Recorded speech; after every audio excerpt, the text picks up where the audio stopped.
Okay, back at it. One more again. It's YJ.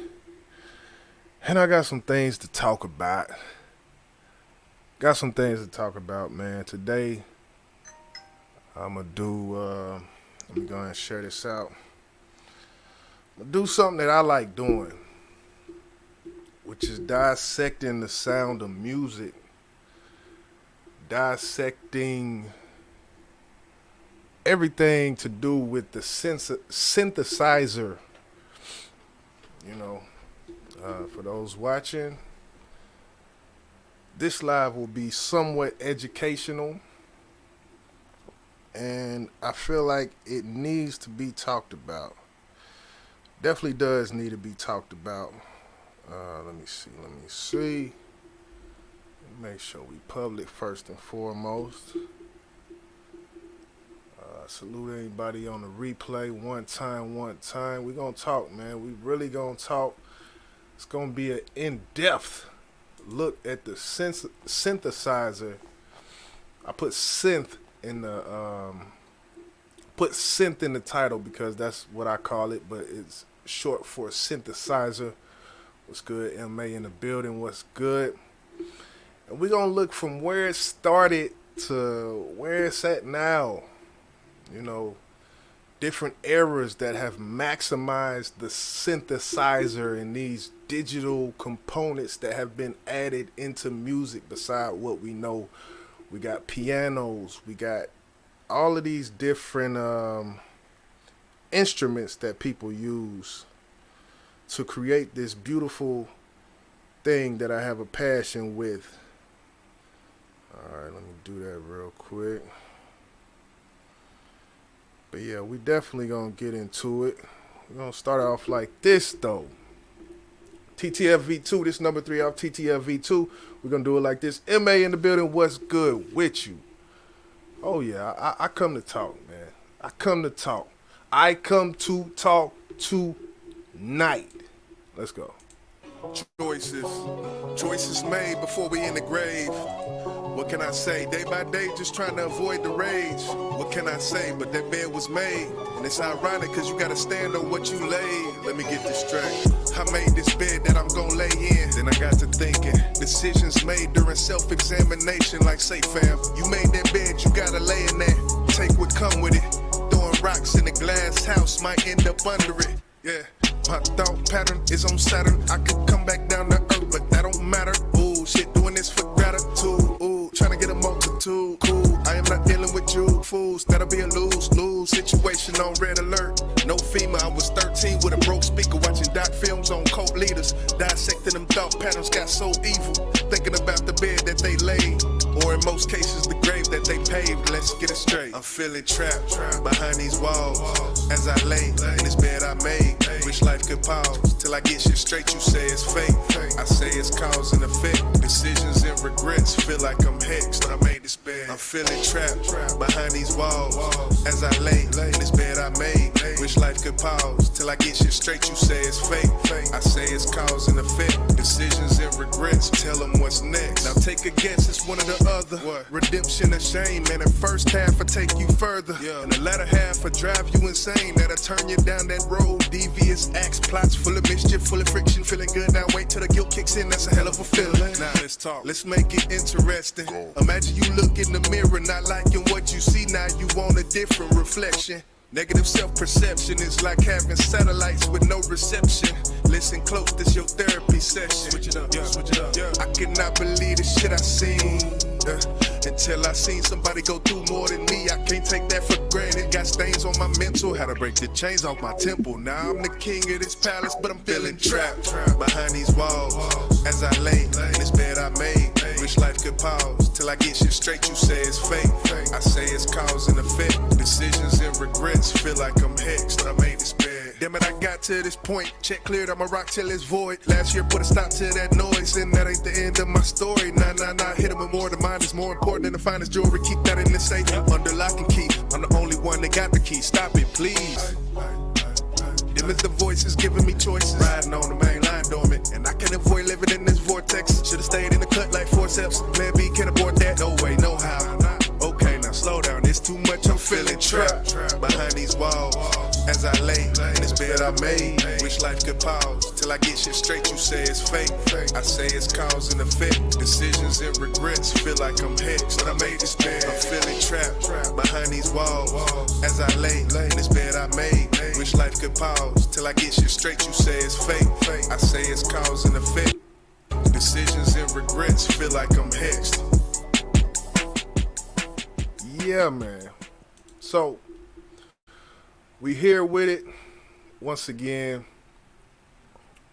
Man, look, when it comes to the synthesizer and a lot of the things that we hear during our music endeavors when we are listening to music, I think a lot of people, they never really look into what makes that sound, what makes this sound, how did that get to sound so good, you know.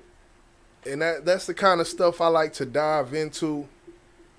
That's the type of stuff that I always will be intrigued by, and that's what I'm gonna do in this live. Did all of this searching and looking for this and looking for that, and some of it gets a little bit too technical. Videos that I would, enjoy watching, but it's kind of hard to digest without a certain amount of foundation. So what I'm basically gonna do is make this start from square one. What the synthesizer, and that word synthesizer, I'm gonna mess it up 20 different times through this live, but I'm gonna keep it going though. Whatever I got, I'm about to put on display. We're gonna start with the inception of this, because up until this point, I think it was the early 70s when it was first actually invented. It was a very dinosaur machine that had been crafted, and I think the person who invented it was a Princeton student, and the person that made it more accessible was later on in the early 80s. So I don't want to start from too dinosaur, so I'm gonna kind of kick it up to about 83ish. I think is where I want to kind of focus on, just to start from the inception of the synthesizer, how it was made, the different waveforms. Now, I just want to break down the actual title. What's good, Crucial? It says, in-depth look at the importance of synth waveforms in today's music. So when I say synth, like I said, that means synthesizer. When I say waveforms, everybody makes waveforms. When you speak, when a noise is made, it's a sound, and that sound has a wave. When it's recorded, it's a wave file. So I'm gonna start off with the inception. Like I said, we're going back to the dinosaurs with it, and then we're gonna bring our way up, and I'm gonna give actual examples of where these things came from and where they ended up sounding. And what I will say is, Lil Jon and the East Side Boys, can't forget the East Side Boys. What Lil Jon did in his era, the crunk era, is where it really came into, I don't want to say black household, because Marvin Gaye was using synth. Like, it's been popular since the 80s, and to me, through my point of view, it died down, in which it did, because I think there was a year in the 80s where like 50% of the U.S. hits that were on the Billboard charts were using some sort of synthesizer in the 80s. So to go from that, and of course that died down, and then to where Lil Jon took over, and almost every one of his beats had some sort of synthesizer involved with it. I think it's amazing, especially to see the raw, to hear. I'm going to give examples of the raw synthesizer, and I'm actually going to play some Lil Jon songs in between, just so you can hear the correlation between what the original 1980s sound of the synthesizer was and what Lil Jon made popular with songs like Yeah. I'm going to play Too Short Back. If you don't give a damn, we don't give a... Hey! synthesizer, all synthesizer. So, and we're going to start from the 80s, though, and work our way up. What's good? Cupcake in the building. Good to see you. Good to see you. So I'm going to start it off very basic, very simple. It's going to be going into sound waves and things like that. This is the type of stuff that interests me, though, man. I can't talk about stuff that doesn't interest me. If it doesn't interest me, it's harder for me to talk about. But this stuff right here, I can run my mouth all day and all night about. And those who want to listen to it will listen. And those who don't, they won't hear it, man. So we going to keep it rolling. Keep it rolling. This is a video made in 1983. So it was shot with a potato. The footage is 144p. So don't adjust your settings on YouTube. This is actually what it looked like. And it's on YouTube now. So salute to whoever uploaded this. Bakhiri Drums uploading this video from 1983. We're going to go ahead and get into it, though. I don't know why it made it like that, but here we go. Let me share this tab instead. Maybe that'll work.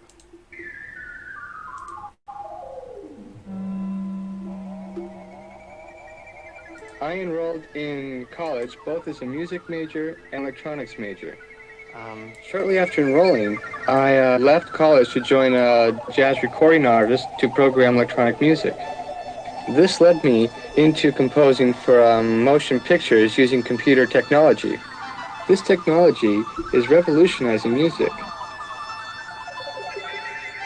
On machines like this, any conceivable sound can be taken as raw material and can be combined and built up to create soundtracks ranging from sound effects to space music.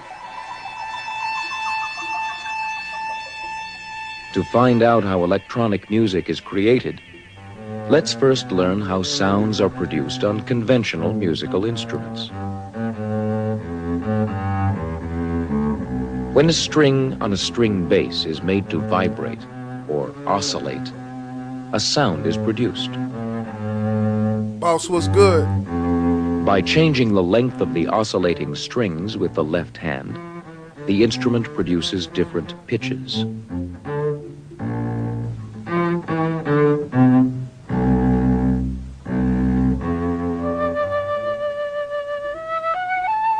Oscillations are also occurring in the air column inside the flute.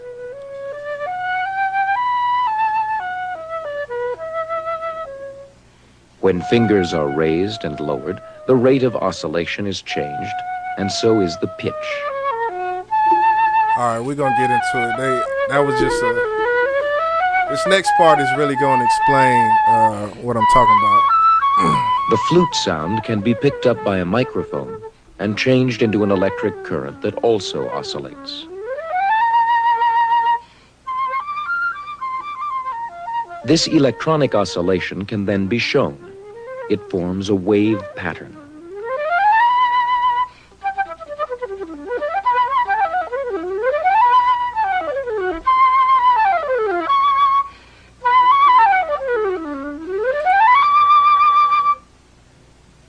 We are looking at a machine called an electronic sound synthesizer.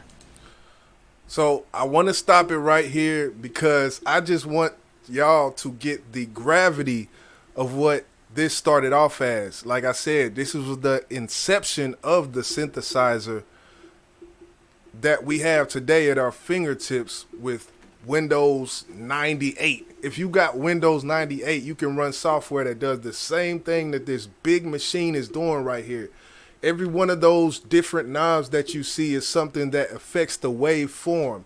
The waveform, when I'm talking about a waveform, that was what it was showing on the screen. I'm making a waveform right now with my voice. They say the voice is an instrument, and it's actually true when they say that. They're not just saying that. That's not just some kind of analogy that people throw out there. Your voice is actually an instrument. And to think about this board that you're looking at, each one of these knobs would do something different to the waveform that you're making. And as you see at the bottom, the keyboards are there.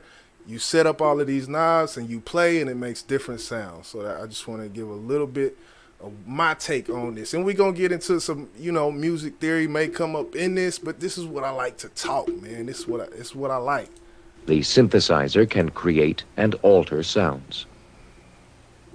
Built into the synthesizer are a number of oscillators.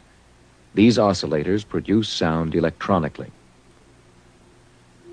Each oscillator produces a different kind of sound with a different wave form. This is a sine wave. Another oscillator produces a triangular wave. As you see the triangle, A square or pulse wave. what they call, I think they call it saw. And a sawtooth wave. Oh no, never mind. I take that back. That wasn't the saw. The pitch or rate of oscillation of each waveform can be Okay. controlled.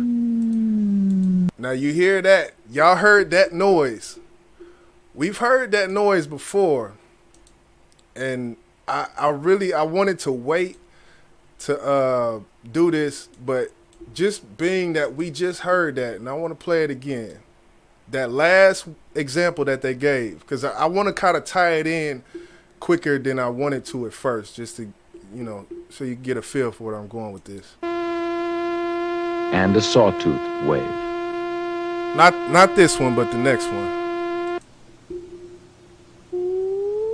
The pitch or rate of oscillation of each waveform. So you hear how that sounds. We gonna go here. This was in 1983. This next song is called Back Back by Too Short, and I just want to give you an example of what they just talked about in 1983. Yeah.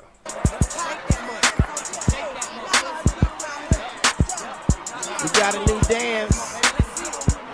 It's called the Back Back. Just do it. Now baby. listen for that sound I was talking about Back, back. when it comes to this song, Back. when it comes to this hook. When I walked in the door, first thing I saw was you drinking at the bar, doing it all, dancing like I never seen it done before. You don't need a dance partner on the floor. You just bounce that ass like it's going out of style. Love the way the music sound, going hella wild. Another time. So I hope you heard it, but I just wanted to do that real quick. I'm going back to the thing. Y'all know I get off track. There we go. Back to it. Can be controlled. And the oscillations control the pitch. So when we heard doo-doo-doo-doo-doo, that's all that this was, that Lil Jon used. I just wanted to make that distinct representation of it.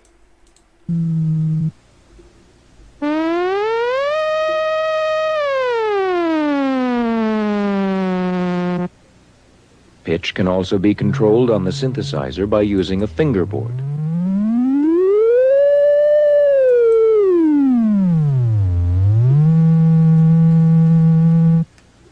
Or a keyboard.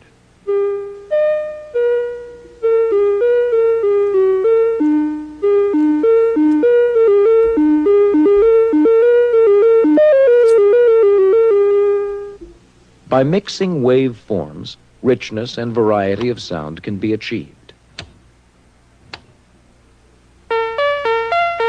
So I'm gonna move on to the next one. That was just, that one sound I wanted you to hear. We're gonna move on to this one though. This one kind of just lays it out, just cleanly lays it out. So I'm gonna play this. What the F is FM synthesis? To demonstrate this, I'm going to start with the most basic sound of all, the sine wave, which looks like this and sounds like this. The frequency of a wave, how fast it oscillates, affects the pitch we perceive, and the amplitude, the size of the wave, determines the volume. So let's check out a bigger, faster sine wave. This one is going to sound higher and louder. Frequency modulation comes into play when you use one wave to modulate another wave. So let's take another sine wave, but a really slow one. So slow, in fact, that it's imperceptible to human ears. Let me just grab another patch cable. So now we're going to hear this wave modulating this wave. So what's happening to this wave is it's very minutely speeding up and slowing down according to the speed or the frequency and the strength or the amplitude of this wave. So listen again with that in mind. So let's make this more extreme. Let's make our modulating waveform the same frequency, but higher in amplitude. That sounds crazy. Let's make it way higher in frequency as well. What if we modulated the wave that's doing the modulating? Let's use an even slower wave, so slow that you can only see this part of it that's going from high to low, and let's see what that sounds like. So now our sine wave has a vibrato that is slowing down over time because of this modulation. Now these two waves on their own are so slow that you can't hear them, but we can also use audible waves to modulate other audible waves, and that's where FM synthesis gets really crazy. Let's grab a wave that is the same frequency as our sine, but a different shape. This is a sawtooth waveform, and it sounds like this. But if we use it to also modulate our original sine, now our whole sound sounds like this. Which is a crazy laser beam sound effect that, in the grand scheme of things, didn't take a whole lot to create. We could keep on adding modulators, we could make a wave modulate itself. It can get very complex, but I hope this helps you understand what FM synthesis is all about and how powerful it can be. Each of these oscillators. Yeah, so I'm gonna stop it right there, and I want to play something from Oscar Peterson, Oscar Peterson, which was a Canadian jazz pianist, and he's like world-renowned jazz pianist from Canada. I mean, they got statues of this man. When it comes to playing the piano, in general, just playing the piano. It's crazy. It's crazy. He could do everything. So he's gonna explain what in the difference between the traditional piano and what's going on with all this around him. Once again, look at all of this technology around him at the time, and one of these at the time could cost $3,000, just one of these synthesizers that he's using. There's Moogs. I think Robert Moog is the one who created the Moog synthesizer. But the technology at this time and what it led to, man, crazy. It's crazy. Cupcake say Herbie Hancock was a synthesizer guy.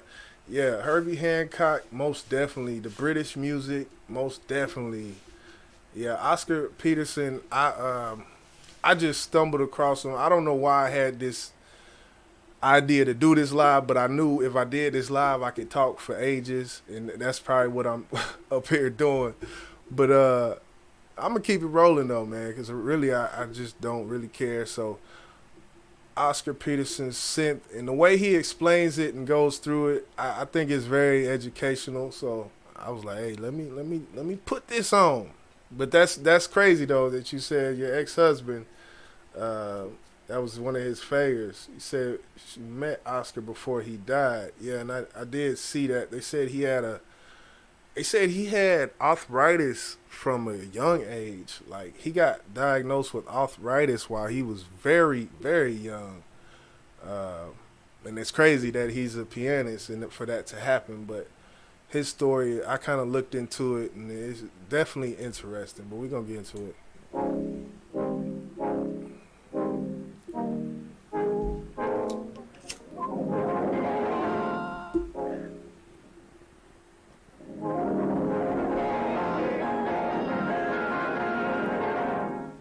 What the electronic instruments did do for me, they made me hear things that I would possibly not ordinarily think of in that same vein. In other words, if I heard a melody on piano, it was primarily a pianistic melody. But if I turn to the electronic instruments and I hear that sound, it caused me to write a tune like this.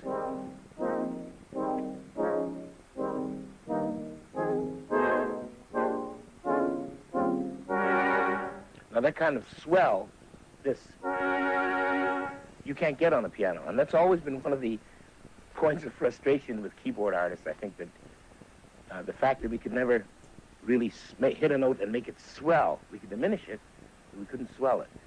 We couldn't do a lot of other things with the notes. Okay, I'll put the voice on. 2, 3.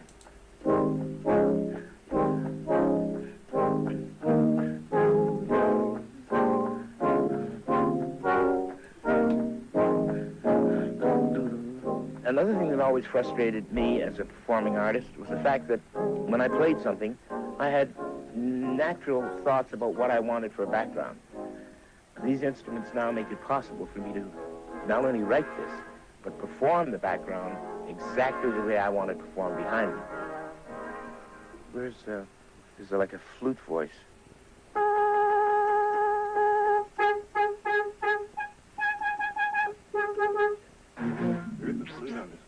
There is a flute on there, isn't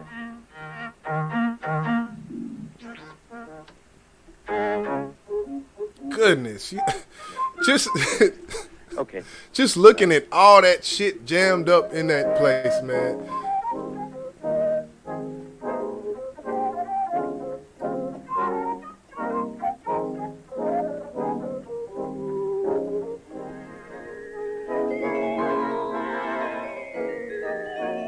All that damn machinery. It's a good cut in. Okay, let's see the bass. No, it's on the other disc.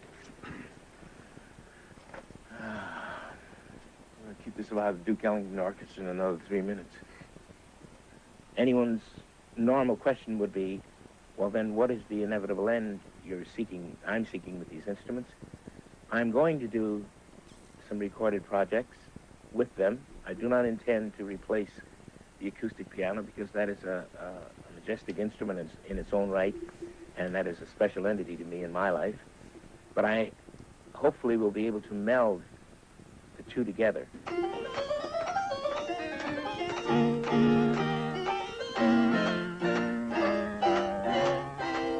I was always a lazy writer. I still am. When I have a musical idea, I hate to pick up a pencil and paper. I'd rather put it down on record or tape and embellish it from there. Well, I'm going to set up a #1 track, which is what I just recorded. And just spacing's okay, and we know that we want a double clef there. The key signature is B flat. And we'll just write in piano with my great typing. Can't even spell it. P-I-A-N-O. When we come to the main menu. It's like it's dinosaur for real. That we got like be all right. We got Fruity Loops. We're gonna plot it on the screen. Yeah, we are. It's like people have no idea, man, what this shit took back then.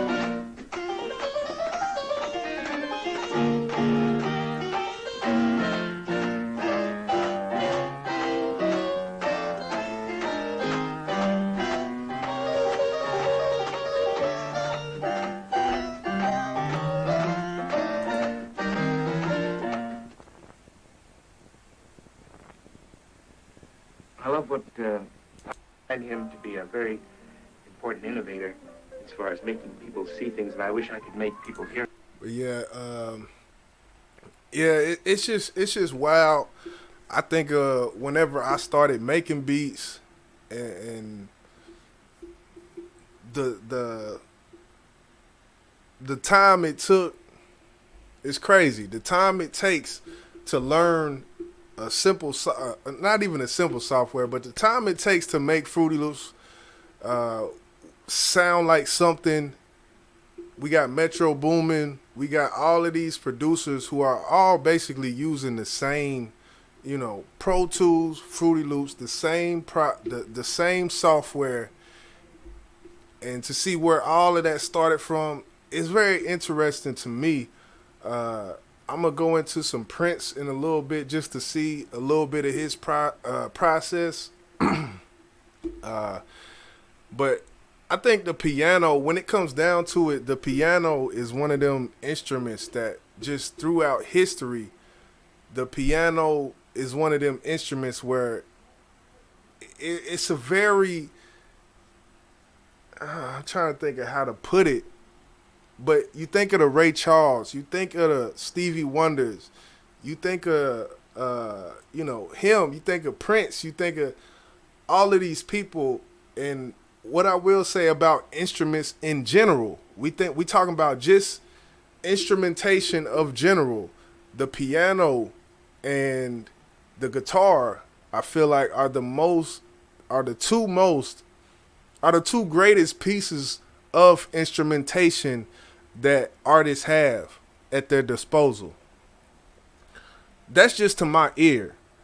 Y'all can tell me what instrument, I guess in the chat, if y'all think the guitar or the piano, which sound do y'all like? Cupcake, which sound to you or anybody in the chat, which sound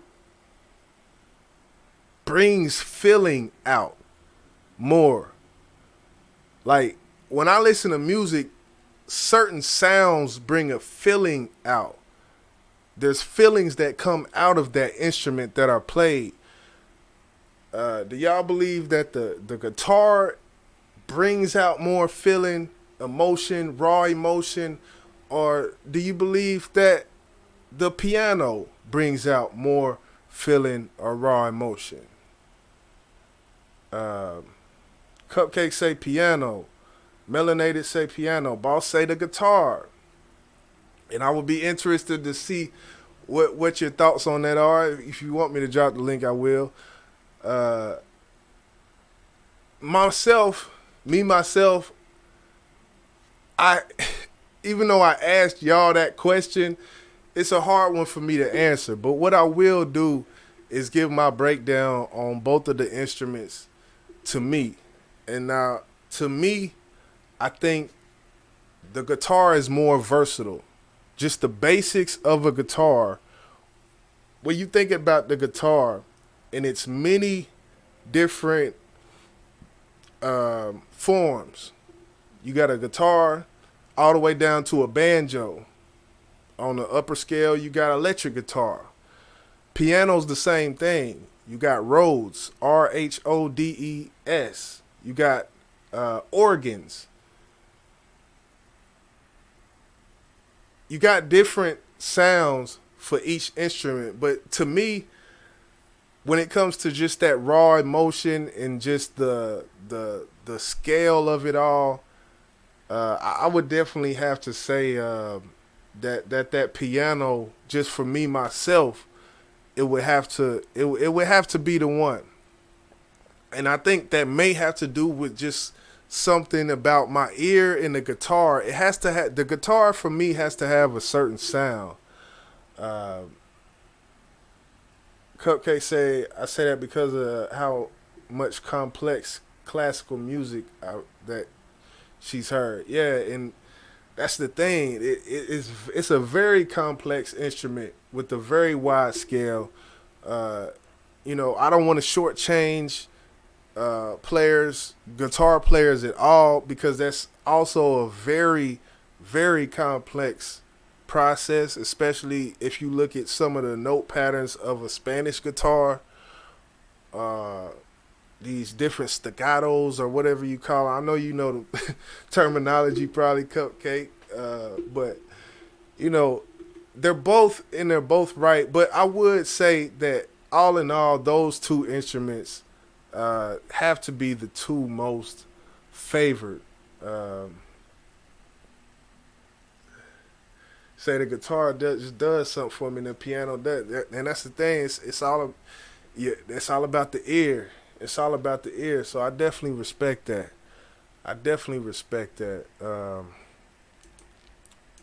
gonna move it forward. Just to talk about Oscar Peterson a little bit more. And this goes to his overall way around the piano, because in this he's gonna play a lot of different styles of piano and show the differences. And really, with this, the interviewer is the star. because the interviewer knows exactly what questions to ask Oscar when he's sitting at that piano, and Oscar gives him examples of different styles of play, and this goes back to kind of what I said about you know, the different styles that can be had with the piano, in which those same there's different styles. There's blues guitar, there's like I said, Spanish guitarists. So, and just to be honest, to hear a solo, a Spanish guitar soloist, it's amazing, and you won't even fathom how somebody's fingers could do that when you watch a classical pianist or a Spanish guitarist. It's just crazy. But we're going to get into it. Asking Oscar about different styles. And Oscar, being one of the greatest improvisers of all time, does... That's a good question, boss.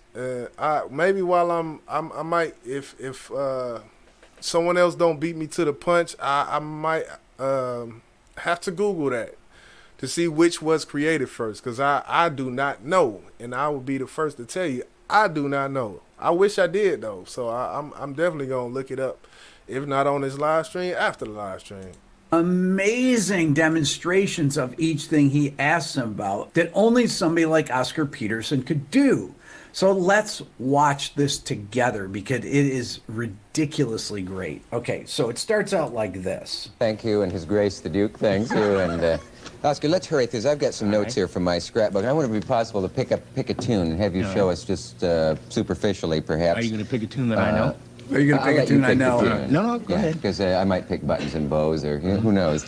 And if you could just show us some of this, what I think are called stylistic trademarks of other pianists. Mm-hmm. Now, what do we mean by the phrase "the stride piano of Art Tatum"? The stride piano of Tatum or people of that era is the ability to play the background for yourself and make it work like a rhythm section. Okay. First of all, stride piano's incredibly difficult to play. And Oscar, as opposed to when you play with a rhythm section, where you would just hold a chord usually, or punctuate with a chord and play. So if you have a bass player, because the drummer is playing, he's just comping chords. So this way you go. Yeah. Woo! Great feel. So the right hand is really the instrument, and the left hand is putting the rhythm section out of work. That's right. So right there, Dick Cavett says something profound. He says the right hand is doing all the work because it's soloing, and the left hand is putting the rhythm section out of business. Because the left hand is walking the bass lines and playing the chords. At the All right, so boss coming back with the information. Salute, boss. He said the guitar is older than piano. The piano was invented in the early 1700s, while the guitar's ancestors date back thousands of years. She say Art Tatum. Yeah, I'm really when it comes to all of this, I'm the type, I get on a kick. Like, and I don't want to go too far off into this, but I get on different kicks. And this was just my kick about a week ago. I was going and just watching video after video of shit like this. I think last month I went through and watched everything about the Great War, World War I. I just went through and just kind of immersed myself in these times and points in history and things like this. It's just something I like to do. But yeah, back to the interview. He's going through different styles of play, and I think it's hella interesting.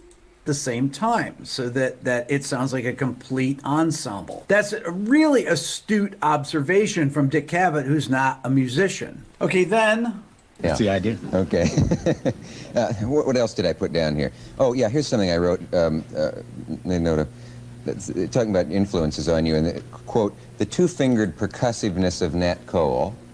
Oh. Could you show the two-fingered percussiveness? Yes, Nat would do this sort of thing. The TPC.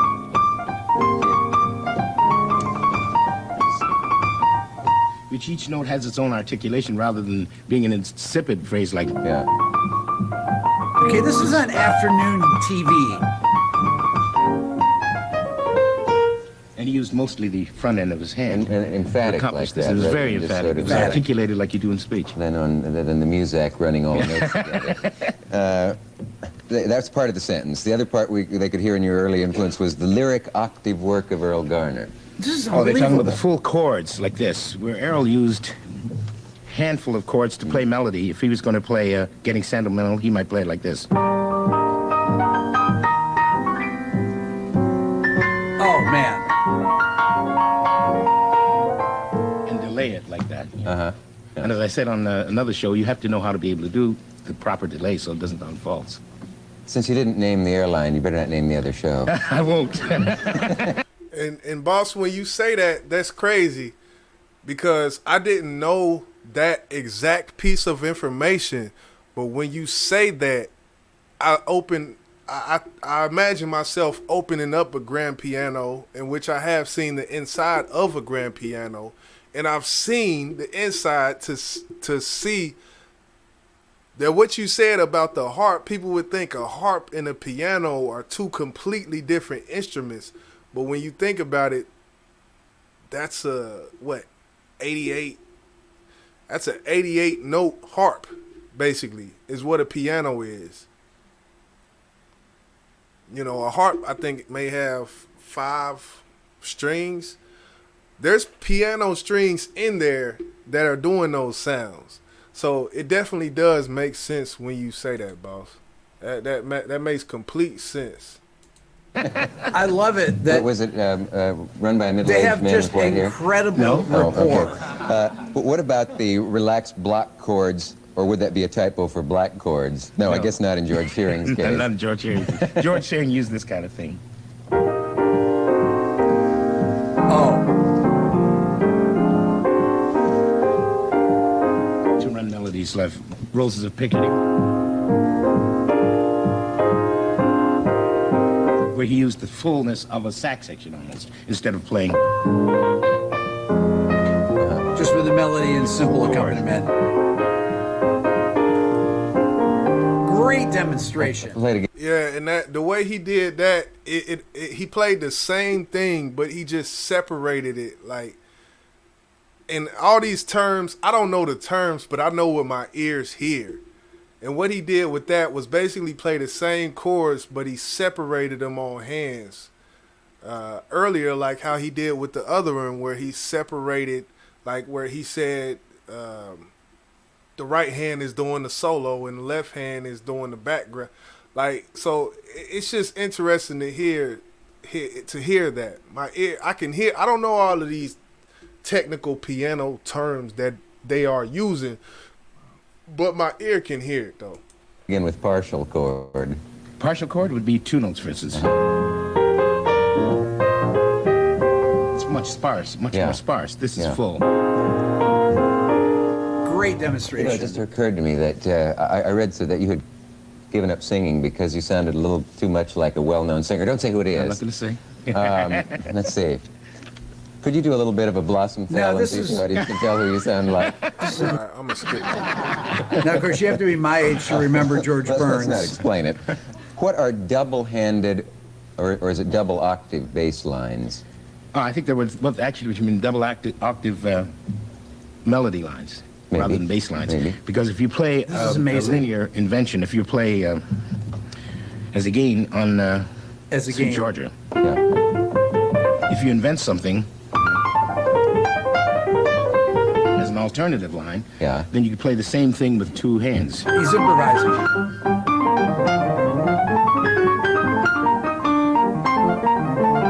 Are they doing the identical thing, those Yes, 2 hands? Right? Okay.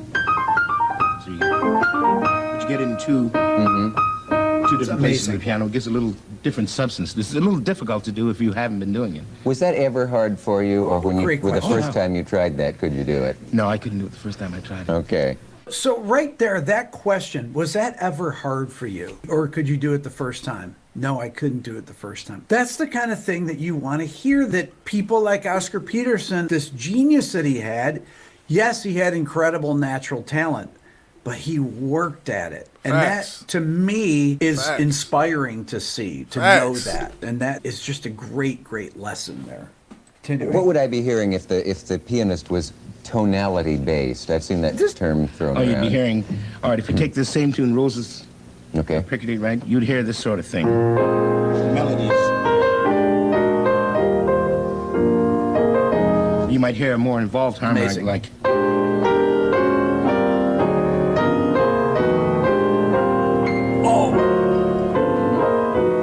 whatever they chose to do. Okay. You're just moving them. That is unreal. Oscar's reharmonization of that is absolutely beautiful. Crazy. Incredibly sophisticated, too. Crazy. The idea that a daytime talk show host asks about tonality-based playing versus more harmonically involved, and Oscar demonstrates it perfectly.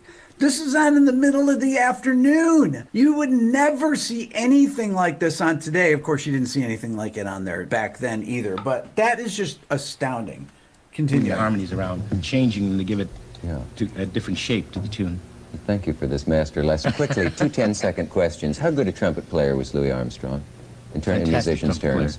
Fantastic. So Yeah. that's about And the the, other end one- of that. Cupcake say Jimmy Smith on the Hammond organ, and I definitely, if it's recommended, I'm definitely gonna look into that. And you know, if you want to send me a link or whatnot, or something that you liked on that, that'll help me out. I'm gonna look it up myself as well. I think the next thing I kind of want to touch on is,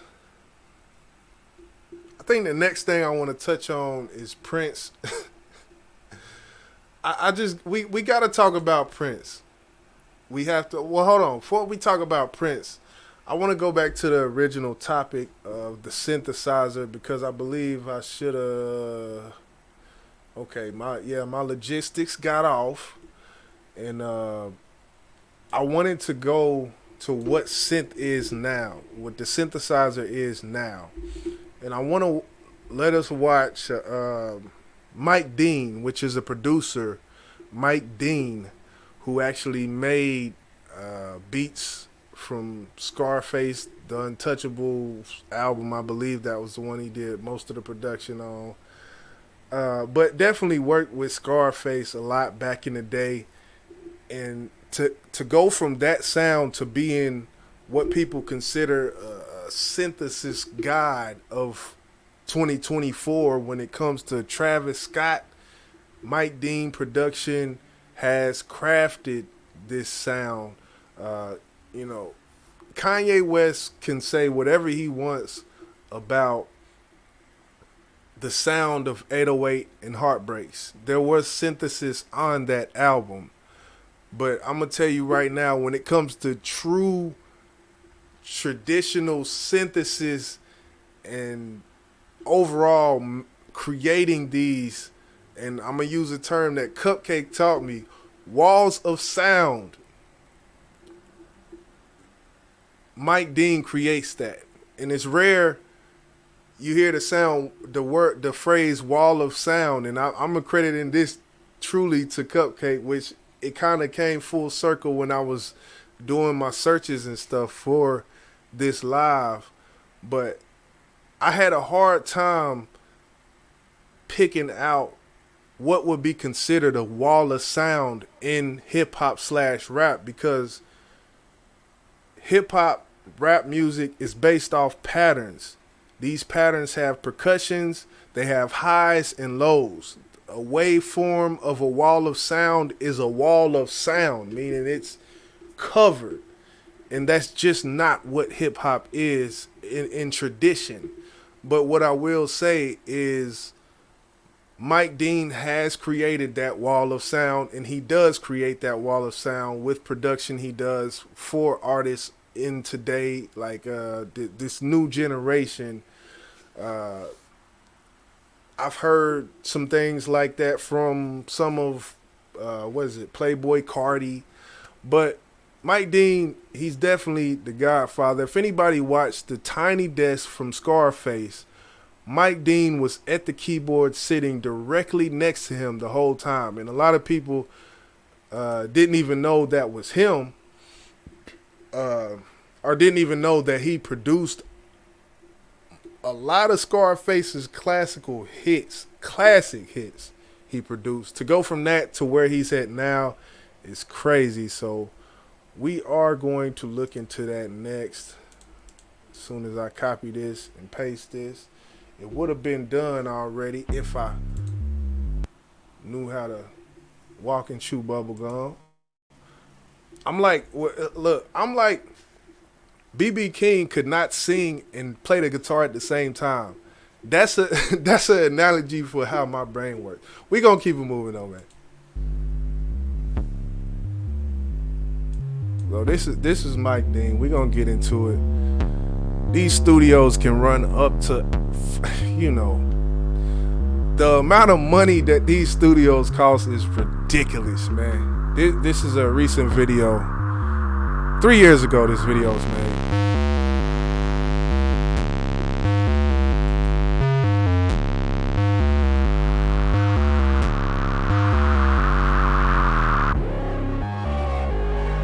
What's good, Bams? What's good? That is. Whatever, it's cool. He said, I don't know what that is.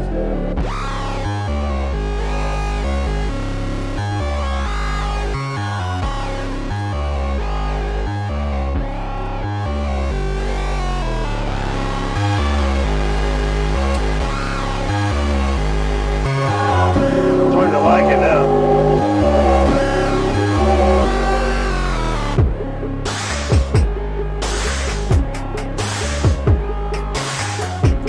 And of course, this isn't traditional rap music.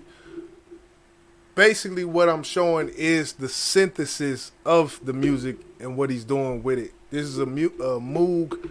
If you was here earlier, you heard me talk about, I think his name was Robert Moog, who created the instrumentation or the style of instrumentation that he's using right now.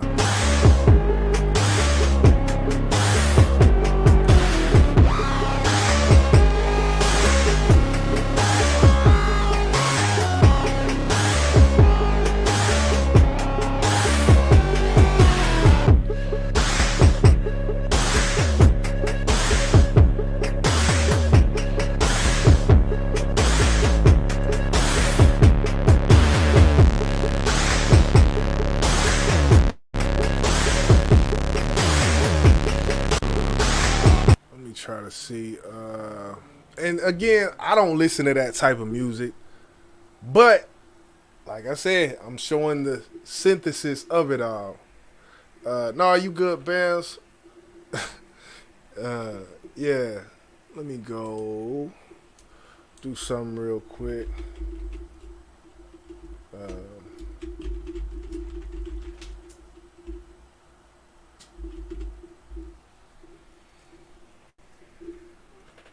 This is crazy.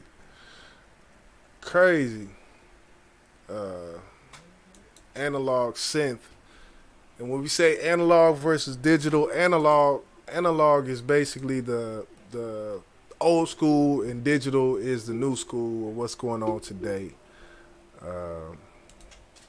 But yeah, it's a reason why studio time is studio time, because each one of these things probably that he's standing behind probably costs in the thousands. This is a analog synth, and it's basically just showing the process. I might skip around a little bit and whatnot, but yeah.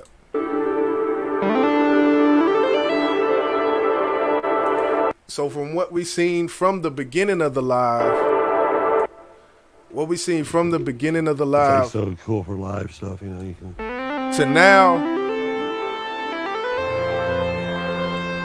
this is like basically what it's turned into.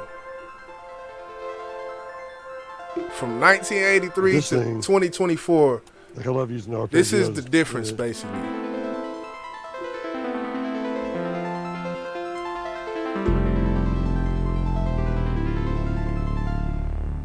I make the same sound on every synth. It's kind of funny. I play a lot on Beyonce's album, all those synth stabs and shit. All the... It's all this thing. It's amazing sounding. I